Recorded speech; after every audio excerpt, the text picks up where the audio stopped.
እነዚህን እንግሊዘኛ ኤክስፕሬሽኖች ካወቃችኋቸው እንግሊዘኛ ላይ ብላችሁ በጣም እዚህ ጋር ነው ማለት ነው። So let's get started. የመጀመሪያው same old ምን እያልን ነው? Let me give you 3 seconds. 3, 2, 1. Very good. So same old ለምሳሌ during conversation with your friends, how is life treating you? How is work? Everything ስትጠየቁ እንደዚህ same old ብላችሁ ከመለሳችሁ ምን እያላችሁ ነው? ምንም አዲስ ነገር የለም ወይ ምንም ያጓጓ ወይ አዲስ የተፈጠረ ነገር የለም. It's just casually እየኖርኩኝ ነው እያላችሁ ነው ማለት ነው. Very good. ሁለተኛው ኤክስፕሬሽን ደግሞ እንየው. For example, keep your fingers crossed. Keep your fingers crossed. So what do we mean when we say keep your fingers crossed?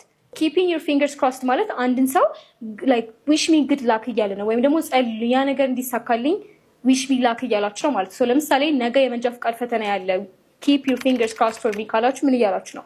እንዳልፍ wish አድርጉልኝ ያላችሁ ነው ማለት ነው። very good. ሶስተኛው ኤክስፕሬሽን ደግሞ over my dead body ምን እያልኩኝ ነው?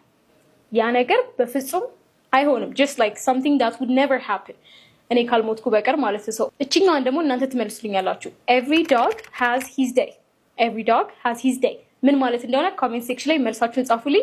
እንግሊዘኛም ፈረንሳይኛም ሌላም ቋንቋዎች እንደዚህ ፈታ እያላችሁ መማር ከፈለጋችሁ ስልካችን ባዮ ላይ ስላለ ደውሉልን። ባይ ባይ ጋይስ።